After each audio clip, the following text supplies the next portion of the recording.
I suppose. This is my second World IA Day. My first was last year.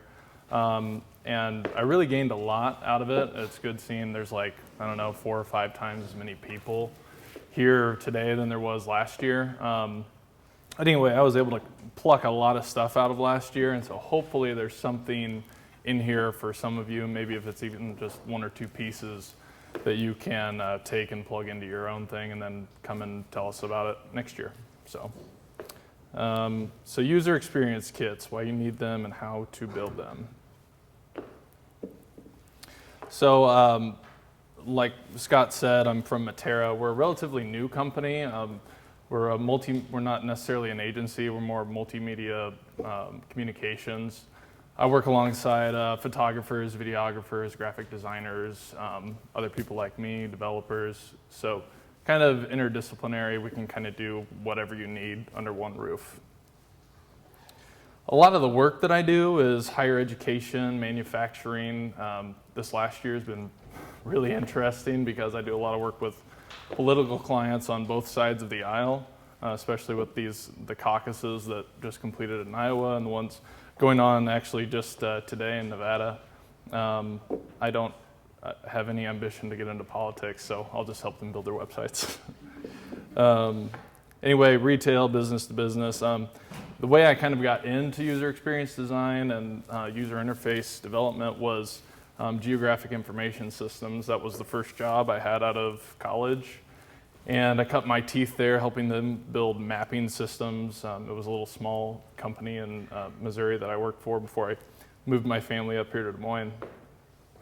So that's kind of my background. It's diverse, and hopefully that means I kind of know what I'm talking about. So who here has seen Helvetica, the documentary? Design is One. It was on Netflix. I randomly caught it one night, and I think it's not on Netflix anymore. Anyway, it features the same very prestigious designer. His name's Massimo Vignelli. And this quote that's up on the screen right now is kind of encapsulates the entire talk. And the talk is really, at the end of the day, about essence. And so he said, you can reach timelessness if you look for the essence of things and not the appearance. The appearance is transitory, the appearance is fashion, the appearance is trendiness, but the essence is timeless. And so I came up with this really cheesy equation, but since we're all UX people here, we know about business goals and user goals. And so to kind of bring this into those terms, business goals plus user goals equals essence, because really everything else we do kind of revolves around us establishing those two things and maybe even reconciling them with each other. So this is just a starting place. When you know the essence of something, you can create ways to communicate it to the world, whatever that might be. So this is kind of the roadmap where this presentation is going to go. I'm going to make an attempt at an analogy. I just bought a house for the first time last year, and I'm starting to see a lot of similarities between owning a house and maintaining a website. Then we'll just really get into the nitty-gritty of what a UX kit is and a little bit of what it's not. We'll go over some tools of the trade and maybe kind of leave you guys with some good reasons for you to consider that. So this is my house on the left and my website on the right. These are similar in the fact that they both have business goals and user goals, right? So my house, the business goals for it were, it had to be cost effective in our budget. It had to be in a neighborhood that had good resale value, all these different financial reasons. But then we had really particular user goals. We have 2 kids, and we had to have enough rooms for them. We're not originally from this area, so a lot of my family, when they visit, they need to be able to stay with us. So I had to have enough room for more kids, people to visit, all these really specific functions. Had to have a yard that they could go play in. And so when I realized that, and whenever we put the bid in our house, I thought, this is really really similar to having discussions that I do with people that want me to build their website. So anyway, on the right, my business goals and user goals are way simpler on my website, though. I just need people to be able to connect with me and read a little bit about who I am, right? So once we get past business goals and user goals, going back to that equation, maybe that's the essence of what that is. Whenever we go deeper or start layering on top of that, we get into maybe interior decor. Now, what you didn't see in my house is the really outdated late 1990s interior decoration that wasn't updated. And so whenever we bought that house, we had to kind of look past the interior decor, but we liked the essence of it, right? And so that stuff can change. That stuff can be updated. What the purpose of that house is going to remain, right? So hopefully someday my house looks like this on the inside. So these are very similar things to like having a style guide, right? So style guide is one of the aspects of the UX kit. What you see on the right is actually from a company called Huge. They're an ad agency. I can't remember where they're based out of. I think they have lots of different locations, but they've come out with a style guide template that you can use, and I found it to be rather delightful. So when you talk about interior decor, the furniture that's in your house, color the walls are painted, the grain, that the wood's stained, all those things, you can draw some similarities to buttons, the color palette, all those things, right? And so then, coming from business goals and user goals, moving up into the different interface things that we need to think about, then we can start considering information architecture, right? And maybe not in that order, per se. But you've got a blueprint on the left and an OmniGraffle file that I worked on the right. So it's easy to, I won't bury this into the ground, but it's easy to start comparing the similarities between the two. So actually, this is an inside shot of my kitchen. It's really dated, right? What's interesting about houses, though, is that my house is 15 years old now, something like that. And it's, this was in style 15 years ago, maybe, but now not at all, right? Well, with websites, we don't have 15 years. We've got maybe 6 months sometimes. And whenever there's a drastic innovation, maybe sooner than that. So what's modern requires quick adaptation. And so that concept of what it takes to renovate something, while it might be long and drawn out with a house, this is where they diverge. With a website, you need to be able to do that much faster.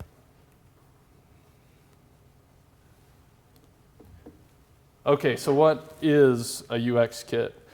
I don't know that there's a lot of really definitive things out there on this. There's people that call style guides UX kits and vice versa. So I just kind of took the concept of UX kit and said, all right, well, this is just going to be, this has to include the strategy, everything that it takes to create a strategy for a product, be it website or mobile app. We've got to take the design. We've got to take the front end development. We have to somehow wrap all of that together. And so what you're going to see as I go through these next few slides is our process, the one that I use in my day job and wherever, and it's seemed to work pretty well for us. And two, kind of a side note, has anyone had a client where you finish their project and then they kind of just go haywire? Oh, well, can we do this? And I didn't like that, let's do this, and everyone's had that. Well, I had one client like that, and it was enough of a nightmare that I was like, I have to figure out some way for that to never happen again. And so that's where the whole idea of a UX kit came from for me. As we go into these different phases, I break strategy and design and development up into different phases. I'd like, as we go through these, if you see something I'm missing, I'm constantly adjusting this model, so I'll kind of end each phase with what am I missing or what do you disagree with, perhaps. but we'll kind of keep it going. So, real quick show of hands. How many students are here? Okay, and then professional UXers, one there, one there. Okay, lots of people.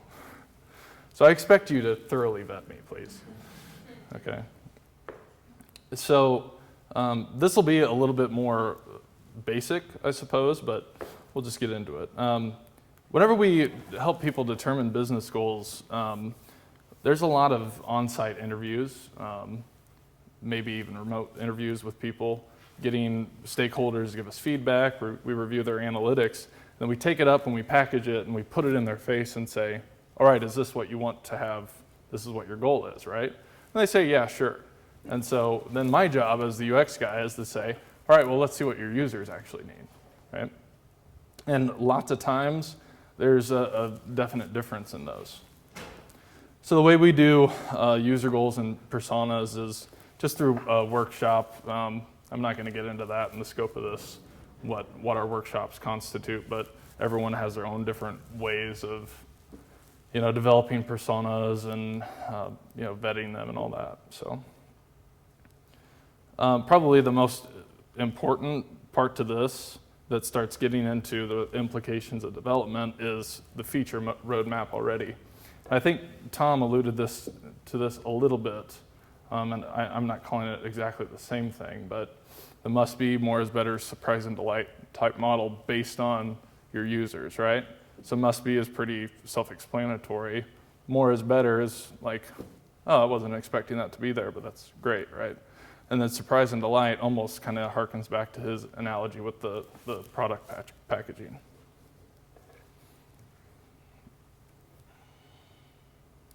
So kind of the last phase, and real quick, this first phase, usually for me, takes place in about a week-long period. It kind of just depends on what the client is available for, right?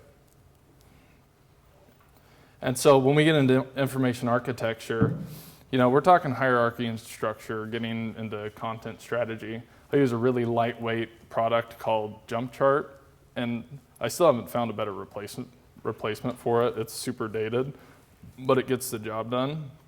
And so that's kind of almost like the first version of the information architecture. It has where everything, it accounts for everything. But then OmniGraffle is where we really start scheming out how this product is going to feel, how people are going to walk around in it, all those sorts of things. Does anyone else use something other than OmniGraffle for user flows? Axure probably, right? I've just got stuck on OmniGraffle, but Axure, I hope I win that license so that I can use it. Right? So, anyone, is there some similarities to the processes that you guys use there? Some? No? Okay. Am I missing anything there? Okay.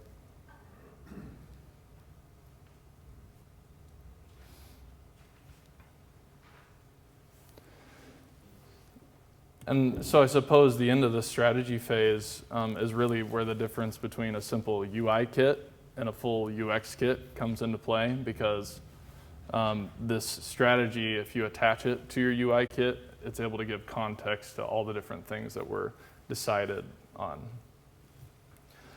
Design, wireframes, the wireframes in the UI kit I've almost merged into the same phase. I use Sketch. Does anyone else use Sketch? What about Photoshop? Okay. Do you use something entirely different for wireframes than you do UI kits? I think Axure does wireframes, right? So that just kind of is a preference thing, whatever you're comfortable with, right? I just use like a basic template in Sketch. I start with a basic and then I gradually build on top of it, right? I was glad to hear that a lot of people have mentioned Envision already, and if you don't know what Envision is, you need to go figure it out really fast, because it's just been a lifesaver for me. Envision is something that you can sync with your UI kit, and it just updates in real time, and it makes sharing stuff with your clients really easy, and lots of rapid design back and forth. And I think it can sync with Photoshop files and Illustrator files too, but I use it with Sketch. So these last two things, branding guidelines, are pretty self-explanatory. Going back to last year, there was a presentation by a guy on the topic of voice and tone guidelines. And as I dove into it, I figured out, well, MailChimp has voice and tone guidelines. If you go to voiceandtone.com, all of MailChimp's voice and tone guidelines are there, and it's really fantastic. And so that was something I was like, that should at least be an optional thing, right? And so that made its way into my idea of what a UX kit is, right? Voice and tone guidelines are going to have your content types, maybe expanding a little bit on content strategy when it comes to dynamic feedback, user messages and their feelings, client messages and tips and color moods. The whole point of the voice and tone guideline is to make your product, whatever it might be, more relatable to the people that are using it. So anything else in design phase? Anyone have any extra stuff they do, or? No? Okay.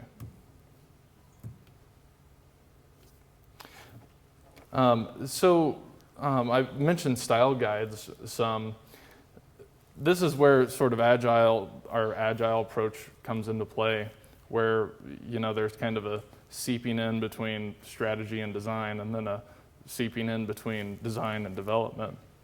The style guide is where that kind of all comes together.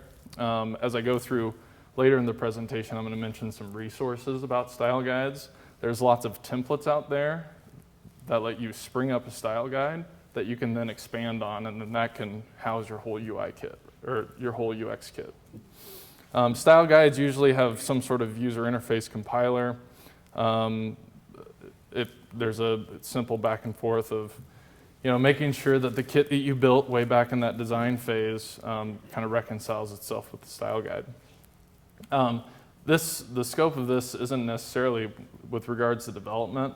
We're not getting into like server-side coding per se right now. We're not reconciling it with a content management system. We're simply getting a working interface in place.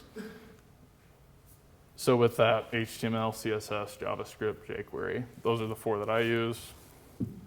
Some people might use MooTools or something else. So what the UX kit is not, as I said, it's not integrated with your chosen content methods yet. The idea is going back to kind of wrapping my arms around everything and then handing it off to the developers. That's what it's for. And so it makes for a clean handoff. They don't have to ask as many questions. They can just kind of get to work and do their thing, right? Costco, I was going to use Walmart, but no one likes Walmart. So I'm going to use Costco as the analogy here. So think Costco. Everything about planning and execution of a project should be available through the UX kit. So I should be able to, if there is a really specific feature, like maybe your menu behaves a really certain way and it's unique, and I would say even like our website, Mittera.com, has a kind of a unique menu. Well, that menu needs to be in the kit. And that kit needs to be, that its place in the kit has to be cross-referenced with our discovery documentation to say, we built this way for this reason, right? So as I go further on through the presentation, you're going to see the practical implications of that.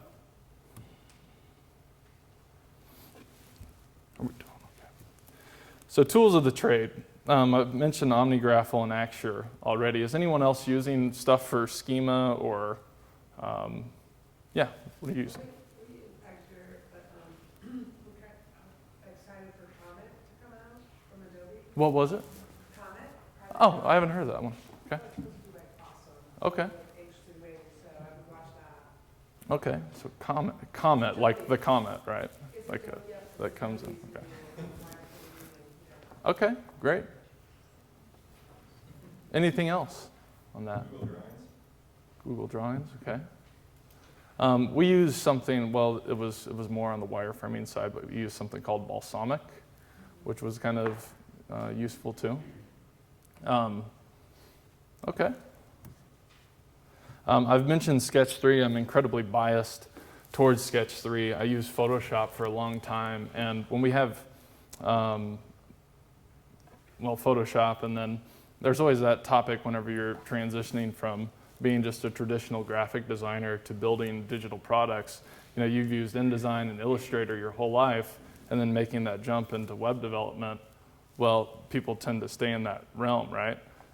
We had someone on in our team that went through that whole scenario, and getting him off of InDesign and just straight into Sketch was kind of hard. It's a learning process for sure. The point with using something like Sketch, in my opinion, is that the jump from a working web page or a working version of the app to simple static prototypes, the jump is very small. And so then it gets into managing client expectations. If you do this fantastic Photoshop mock-up and it's pixel perfect and it's just fantastic, translating that to the web is not as easy as you think it is, right? And so managing that expectation is really done well through Sketch 3. The HTML, CSS, and JavaScript, that's all standard stuff. The only thing I'd offer is that within that, if you aren't using Sass or less to build your style sheets, you're doing it wrong now. And so there's lots of ways to do Sass. You can download Bootstrap. That's very popular now. It usually makes for a pretty good starting place. Who prefers Sass or less? Do we have Sass people? Okay. Do we have less people? Why do you like less better?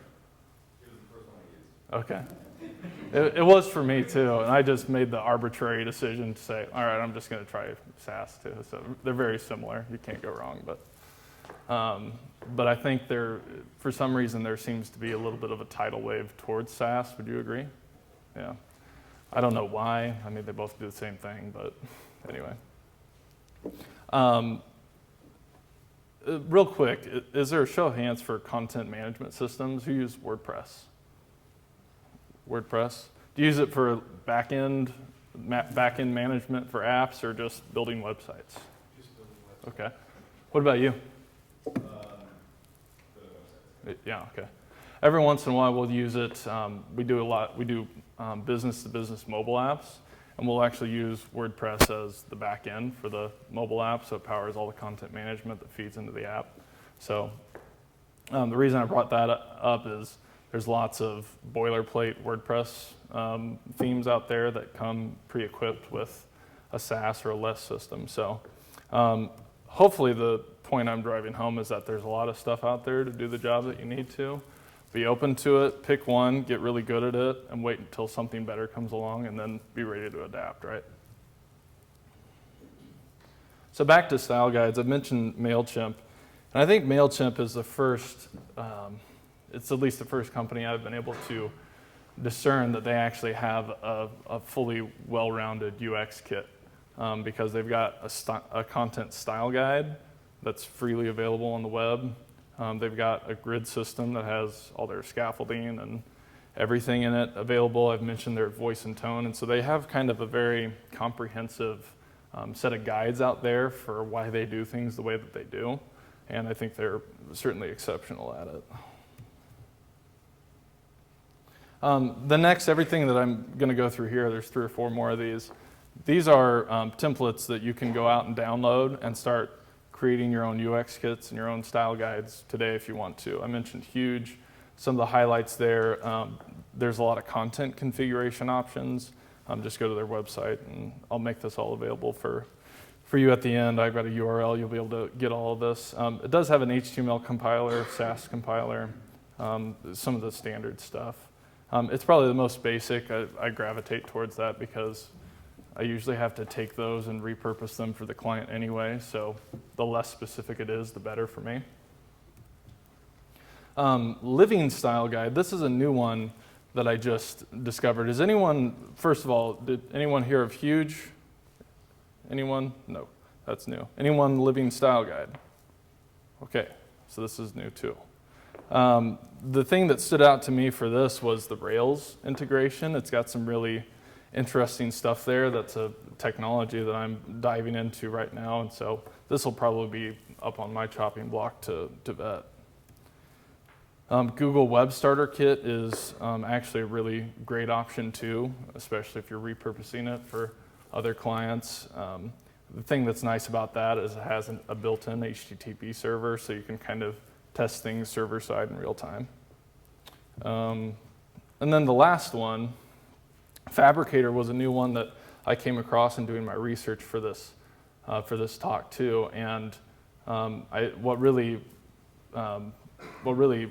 turned me on to this one was it's got sort of that atomic design methodology that like Pattern Labs has. So if you ever use Pattern Labs, this is maybe more in line with that.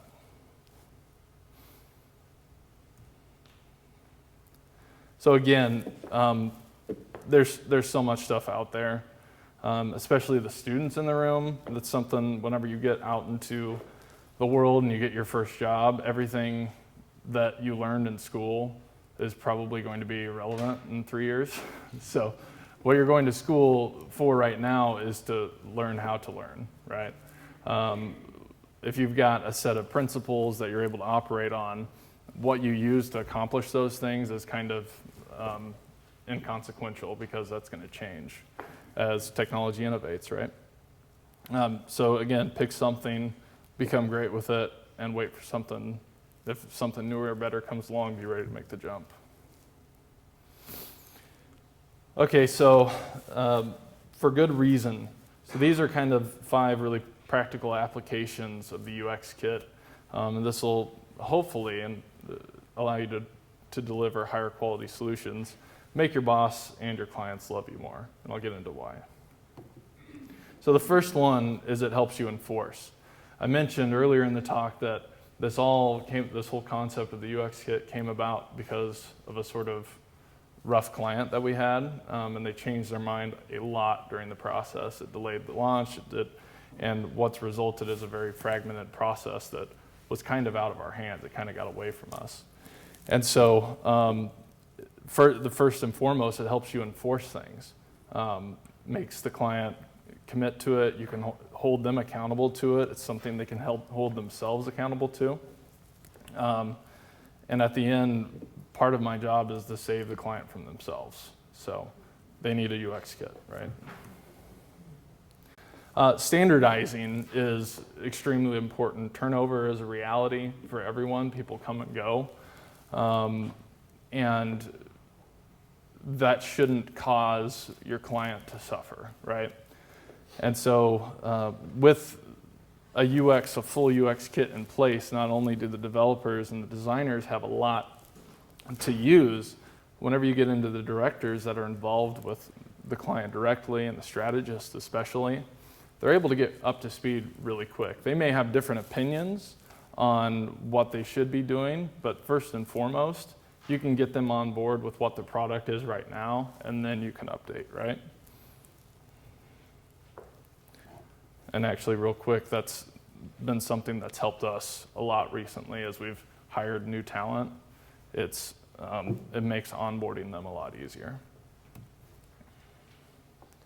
Adapt. So sometimes markets shift and they dictate an essence shift. That doesn't happen too terribly often, but it does happen. So to go clear back to the beginning of the talk, the business goals plus the user goals equals essence, that's what I'm talking about here. So if you have a business goal change, you're fundamentally changing the essence of what this thing has to be, right?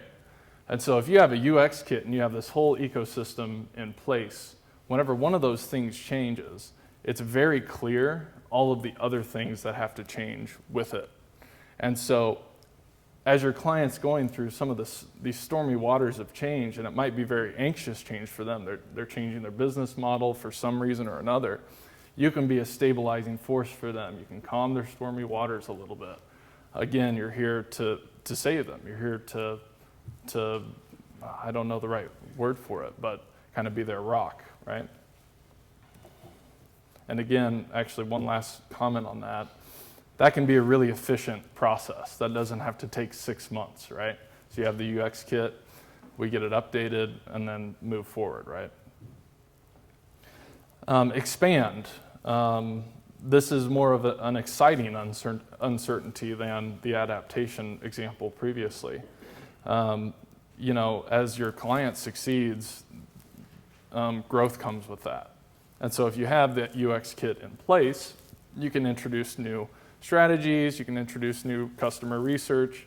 If there's new technology, like if it's a mobile app and phones can all of a sudden do crazy stuff, and I think there's a new, I think Cat just came out with a phone that can actually like monitor thermal levels and stuff. It's crazy.